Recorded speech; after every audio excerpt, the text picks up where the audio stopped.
Greetings, everybody. Greenleaf review recap. Third day, fifth and final season.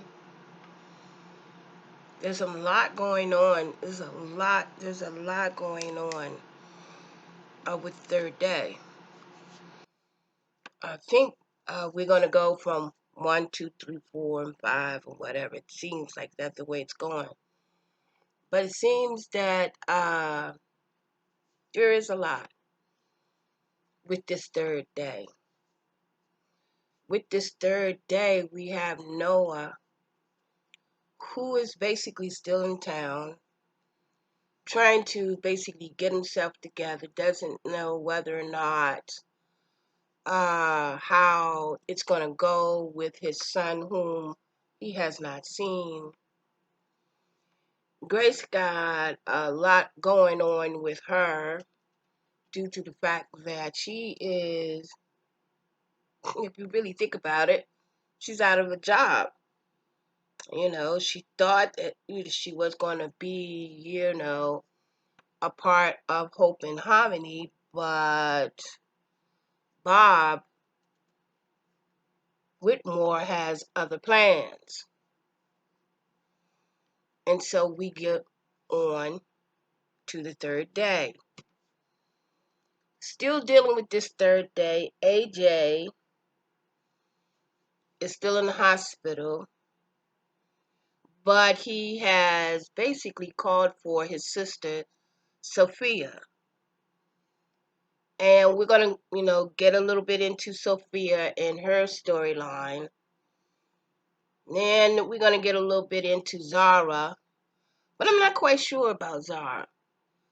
Is Zara this season embracing her non-conformant self? I mean, I'm not quite sure. I mean, is she a bisexual young lady? Um, and Sophia, I'm not quite sure about Sophia's, because Sophia's has lost her virginity. She's lost. She's no longer a virgin, and we have the bishop and Lady May. Basically, looks like they are going to start a new church, and Jacob. There's a lot going on with Jacob and Carissa. Like I said, Carissa this season, woo, child. My God, I don't know what's going on with her. And then, I don't know,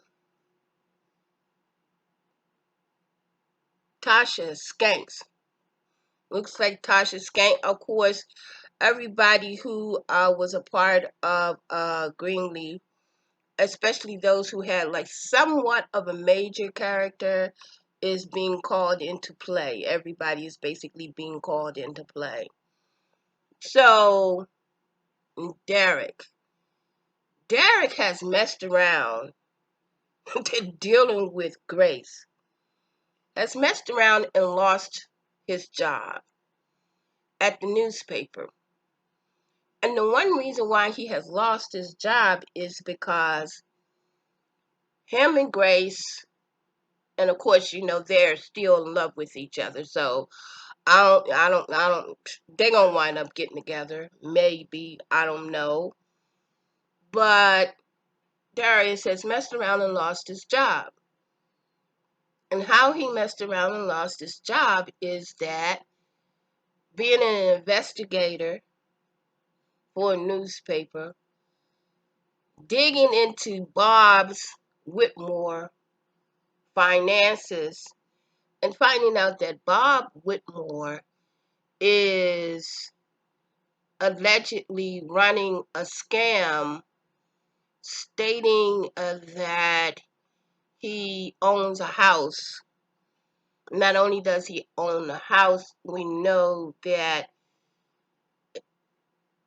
Hope and Harmony is about to tear down Calverton, the church. The mega church is about to tear down the church, and within a couple of days, the church is going to be gutted.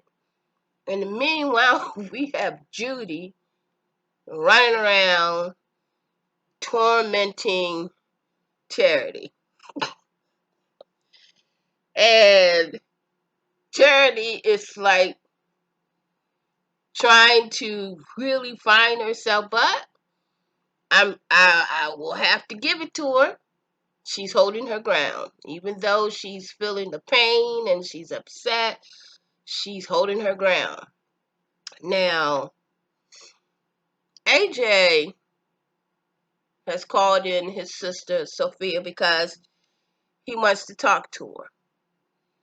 But earlier in the morning, Grace was basically chilling out at the ranch, looking at the lake, and we see a black car rolling in. And so we find out that it's basically Darius.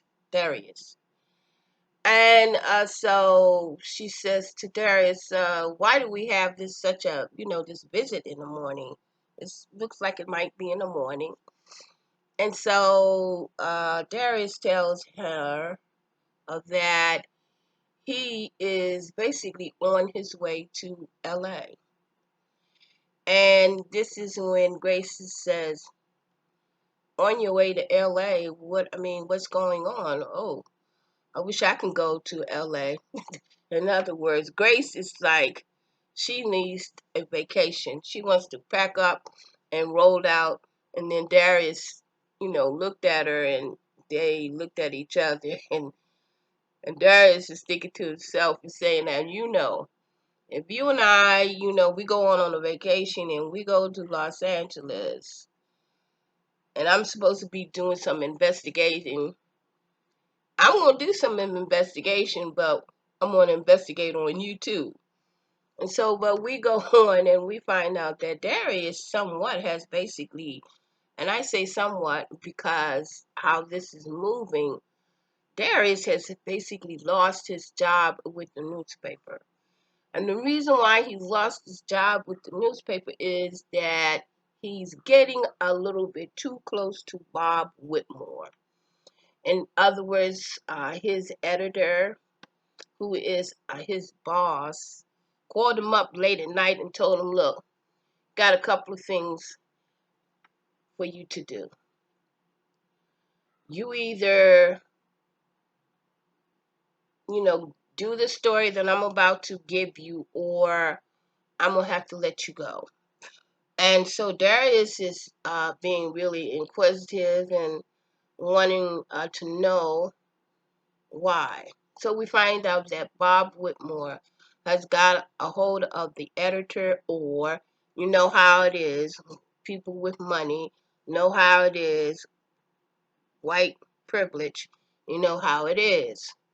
They somewhat go in and flex their muscles. And so the editor has basically asked Darius to basically drop the story.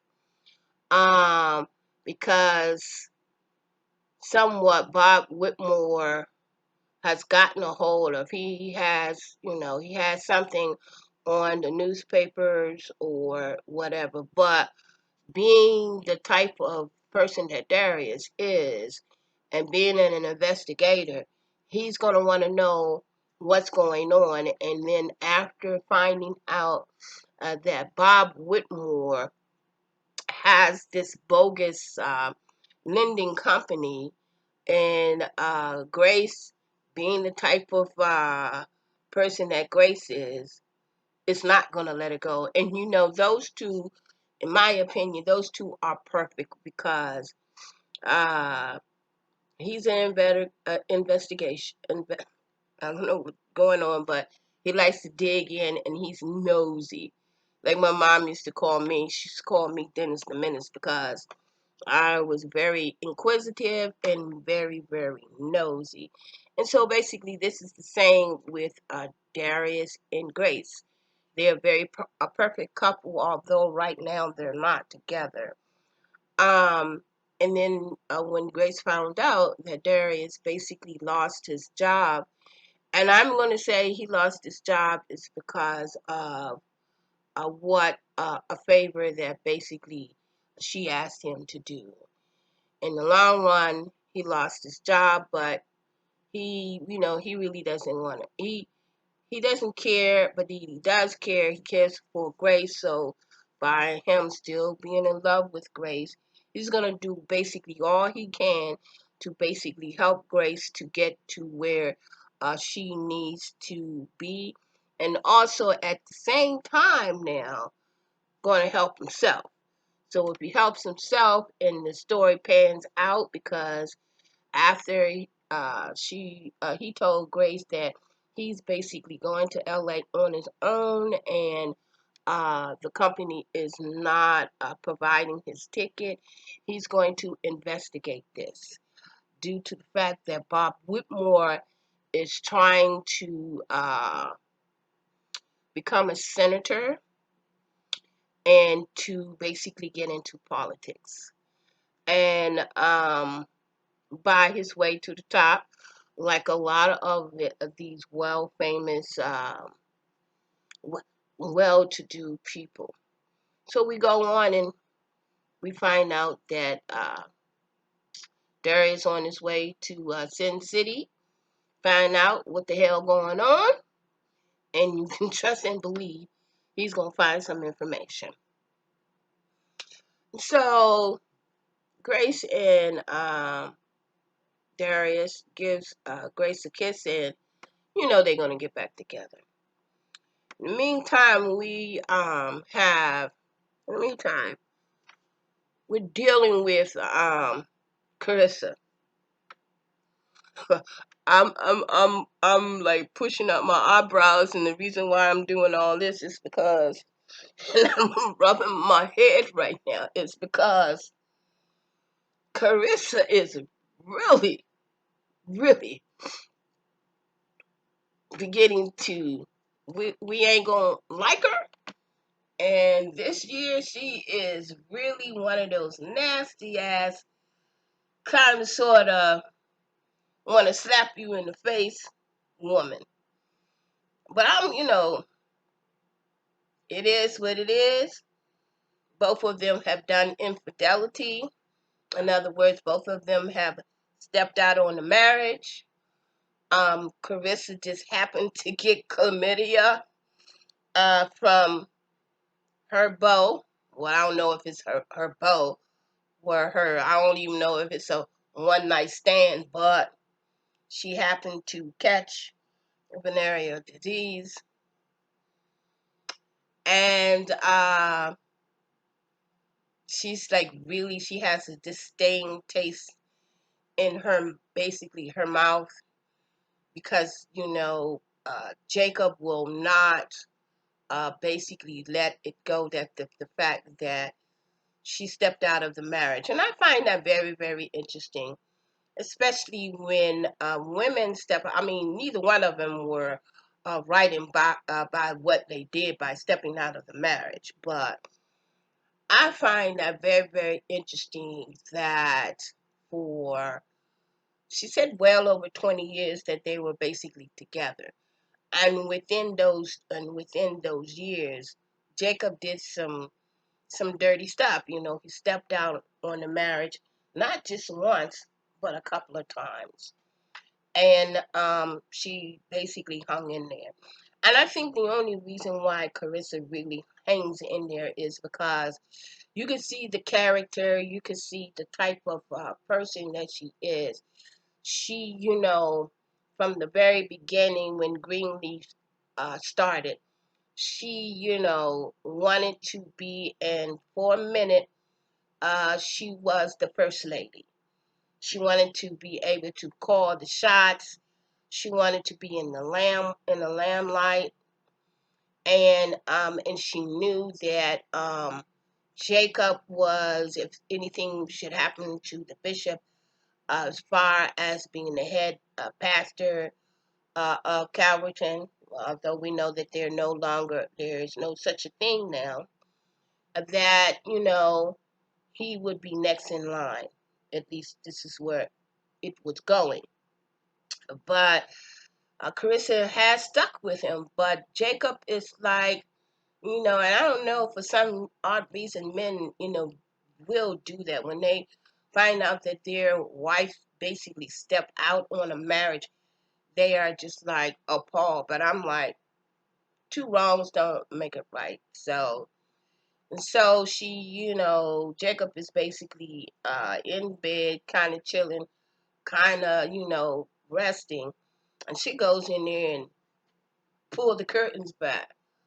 I'm like, well, I'm an early morning person anyway, so if I'm just like laying there and resting, I'm laying and resting, I'm chilling out. And I'm kind of a person who kind of meditate, try to take my time, try to get myself together. So you pulling the blinds is not gonna work. Okay? Not gonna work. But she asks Jacob to basically go and pick up their son. Their son is basically going to be at, I guess, training for chess because he's basically learning how to, he's in a chess club. Basically, I play chess also. I actually taught myself how to play chess. But anyway, I'm a self-taught person in a lot of things. But I kind of sort of taught myself how to play chess. So anyway, so she asks him to, go and pick up their son. And he was very slow in answering, saying that he would basically pick up the son. So I guess that wasn't fast enough for her. So, one thing led to another. And so Jacob said, well, why don't you just kind of sort of leave? Why don't you just kind of pack your things and just roll the hell on out? And so this is when Carissa tells him, when I get the things that I want and the things that I need, and to make sure that me and my family is basically, okay, then I'm not going nowhere. Until then, you need to go and basically pick up your son. And so we go on, and I'm like, Carissa, you really are putting a disdain in my, and I don't really like to say I dislike, but you girl, woo. But anyway, so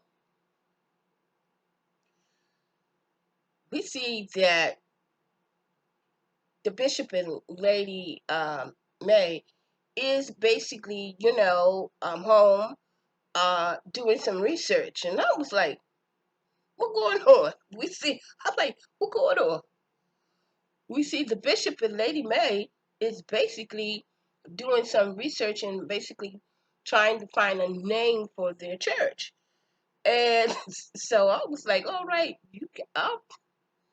I'm loving it. I always love it when I see uh, seniors, and I'm not going to say senior, but, elders, because they are elders, keeping up with technology.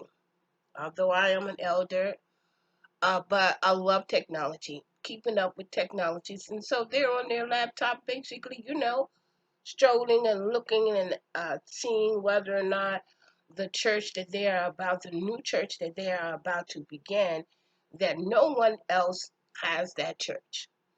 But we begin to, and Lady May began to get a little bit annoyed with the bishop, is because we know that in day two, the bishop was basically having some issues and problems because he couldn't remember that they are supposed to be getting married in Flag Day, June 14th.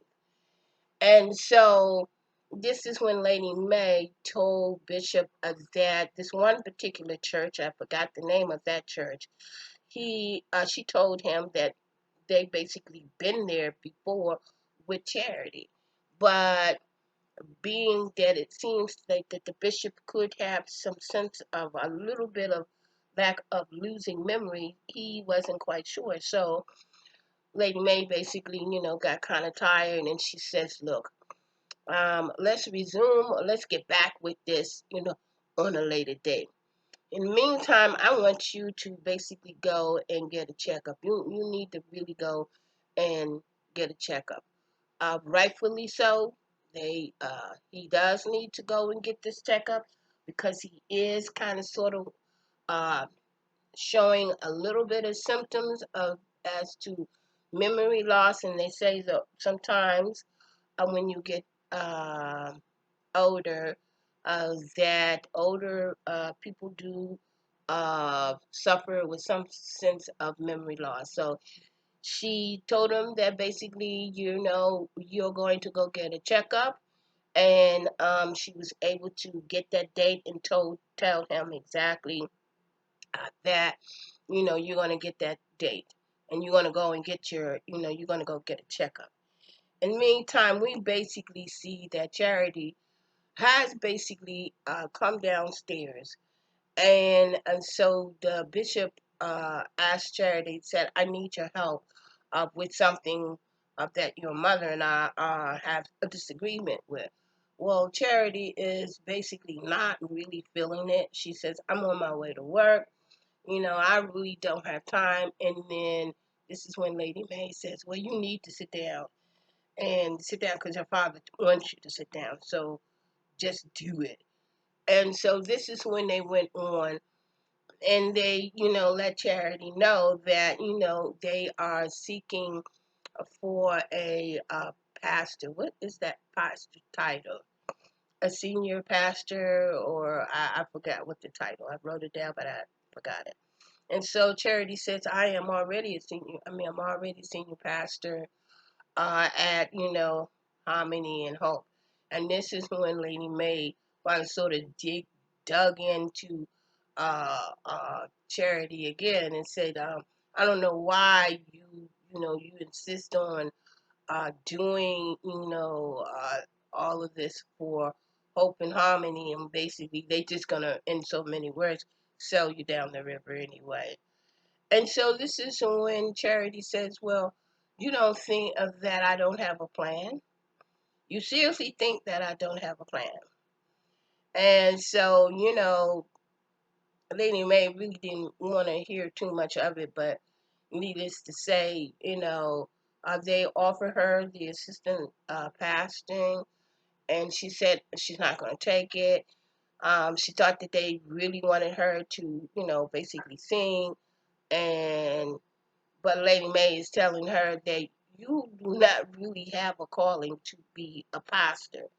So, but this is what, Charity has been wanting to do for quite some time. And when we move on to a little bit more, we're going to find out that Charity has been wanting to be a pastor ever since she basically was a young child. So, while Charity and Lady May and the bishop is dealing with, renaming the church and all this, we see that Zara and Sophia. Now, Zara is basically helping Sophia to basically erase all of the sex pictures that basically hit that internet. And so we find out that she, erased everything. In the meantime, we have Nikki. Nikki is the young lady, I guess, that is the young fellow. What I keep forgetting this young guy's name. But anyway, we see that Sophia is kind of still upset due to the fact that her young man who she gave her uh, self to is still dealing with Nikki. And so we see that Sophia sees a bag that's down on the floor, and Zara is there. And so Sophia says, "Whose bag is this?" And so Zara says, "Well, that's Nikki's bag. That's her stuff and my stuff mixed in there together." And so that's when Sophia began to like throw all the stuff in the trash can, and Zara says like, "Whoa, wait a minute, hold up. There's some of my stuff up in there. Don't be doing all of this." So then Nikki comes in and see that Sophia is basically throwing her stuff in the trash can. And so the both of them are like tussling back and forth, back and forth.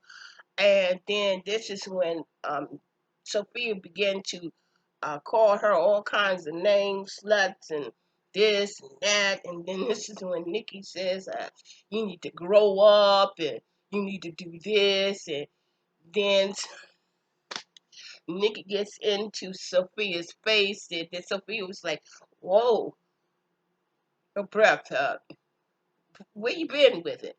And so this is when Nikki says, well, uh, I had a little bit of something, she's been, you know, she's been sucking on a little ping over there. And so she said something that you would never get a chance to taste again. And I was like, yo, wait a minute. Let me make sure I got this right. Is this Greenleaf? Because the writers is really doing some interesting writing here. I was like, ooh, sucking on the ping, something that you never will taste again. And so one thing led to another. So Nikki finds Sophia and Zara gets in the way. Zara tells Nikki to basically leave and don't come back again. So Nikki tells Zara, you fake. Uh, Sophia's never been there for you, and you just fake altogether. So Zara's like, wait a minute, you calling me fake? You the one that have place to stay. I got my own place, got my own cabinet, and then you calling me fake? Tell you what, get your stuff. Well, she didn't even throw her stuff because Zara, Sophia kind of like threw some of the stuff away. So Sophia, Zara says, get your stuff, roll out, don't come back ever again. Now, my question is, Zara somewhat of a kind of exploring her sexuality, which I basically think she is. So we're not quite sure where she's gonna land when it comes to her sexuality, and really, it doesn't really matter as long as she's basically happy. So while Zara and Sophia is basically dealing with the issue that Sophia has given herself to a young man, that the young girl is basically trying to get her ex back because he's a famous football player or whatever. We see that Sophia is basically telling Zara is telling Sophia, you need to sort of channel that energies because you is and have been, you're changing. And the fact that you're changing, and I think that I don't have to agree with Zara, because Sophia looks like she's beginning to be a little mean girl. Not a little mean girl, but since she's kind of sort of been rejected, she's kind of salty at this time. And so Zara said, "Yo, you need to do something. You like to run, do something because it's evidence you can't fight. So find something to do with this energy." In the meantime, over there in the college and over there at the mansion, Noah and Grace.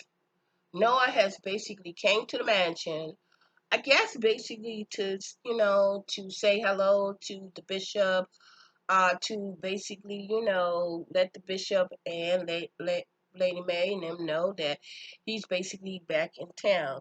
Now, Grace is not really feeling this all together now. That's what I'm going to call it.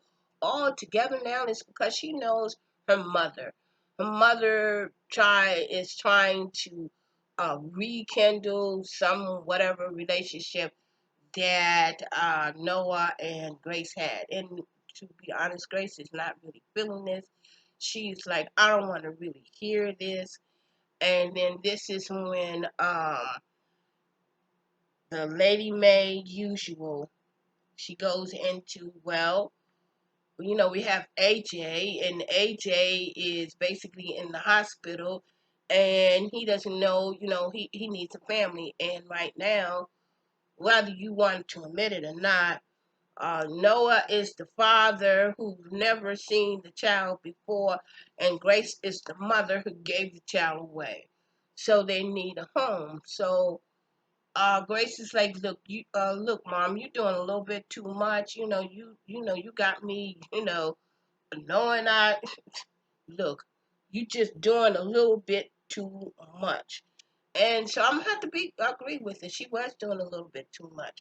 So Grace basically walked away.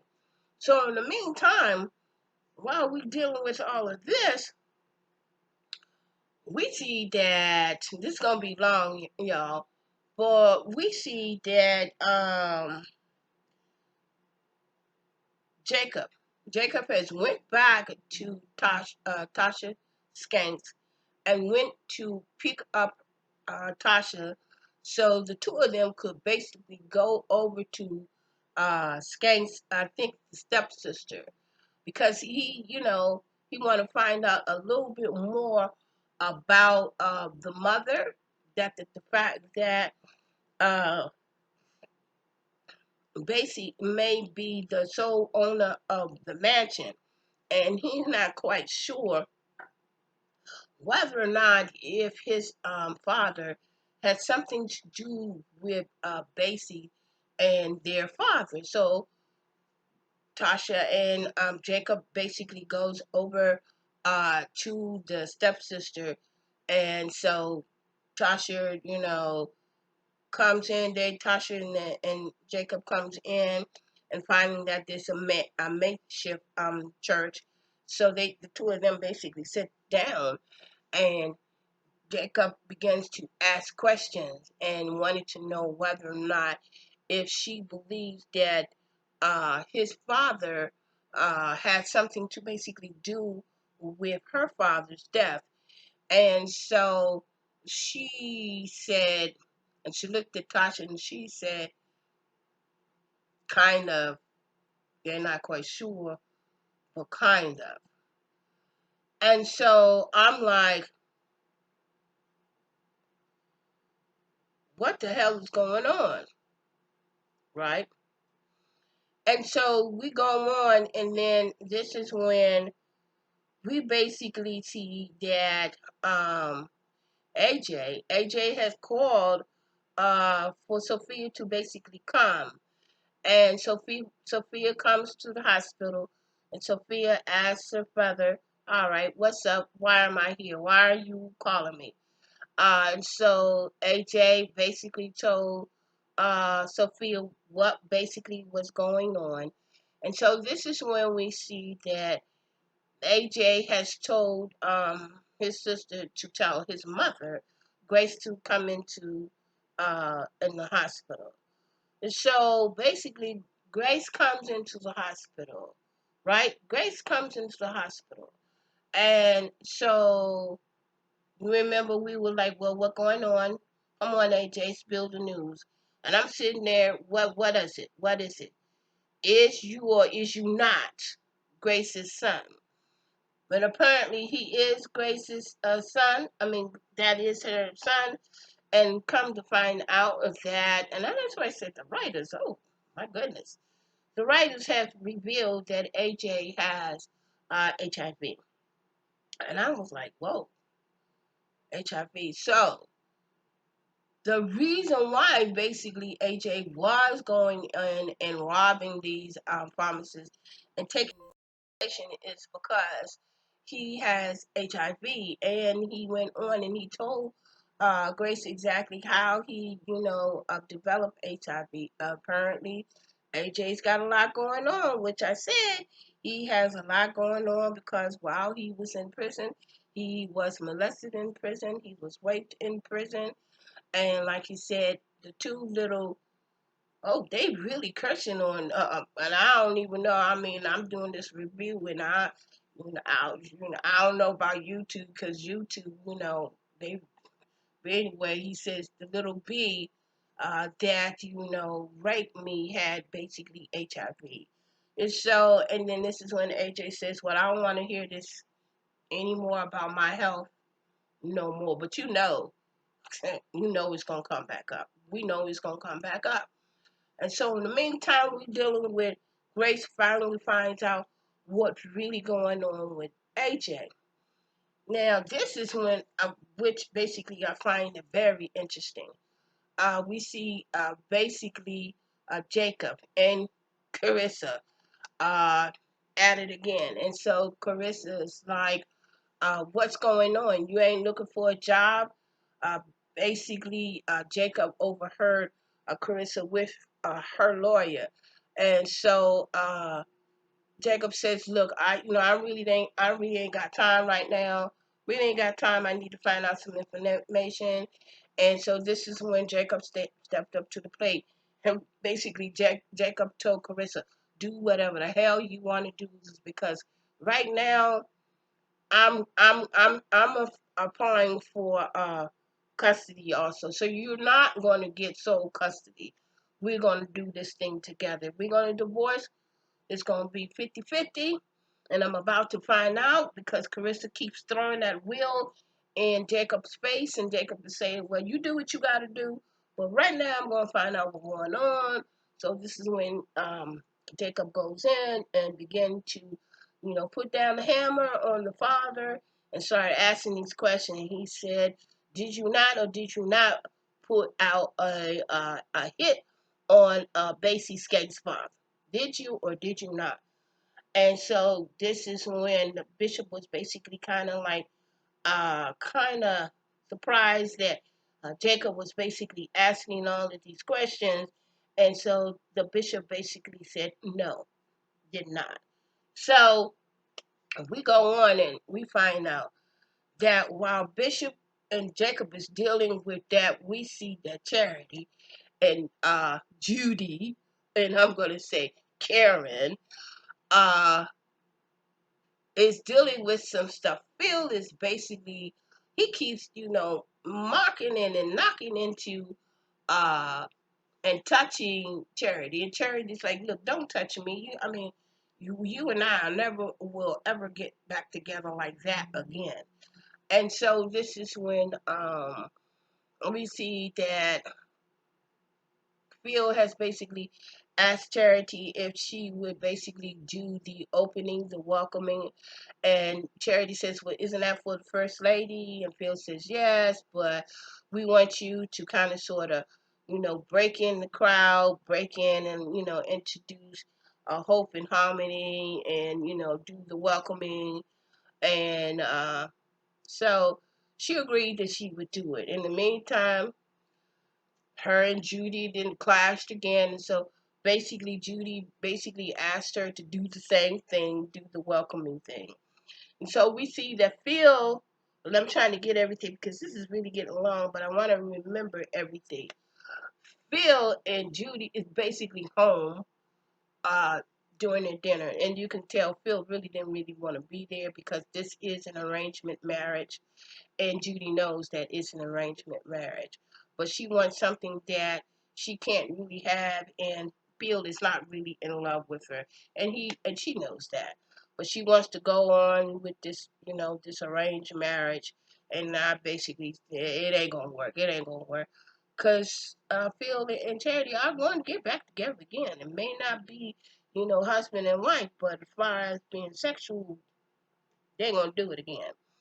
So in the meantime, in which I think this is really going to make it very interesting, when Jacob and Tasha went over to see Skanks and the stepsister or the half sister, when they left, we see that the half sister basically got on the phone, and we don't know exactly who she was talking to, but she told the person on the other end of the phone that she got a very interesting visit, and she got it from Jacob.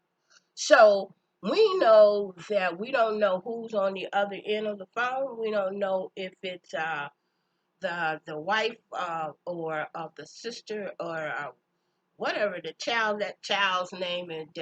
took all the bishop's money. We don't know if she was able to get away, but something is not right, and she knows exactly what the deal is, and they're still messing with the green lady. So look, I might have left out something a little bit long, but look, remember, love is for everyone, and I mean love is for everyone. Right now, we're still dealing with the pandemic. Do your 6 feet distancing, and remember, put on your mask to protect you. Because definitely there's a lot of people out there that do not want to do this. Click subscribe. Do make a be a member. Till the next time, I'll see you next Tuesday.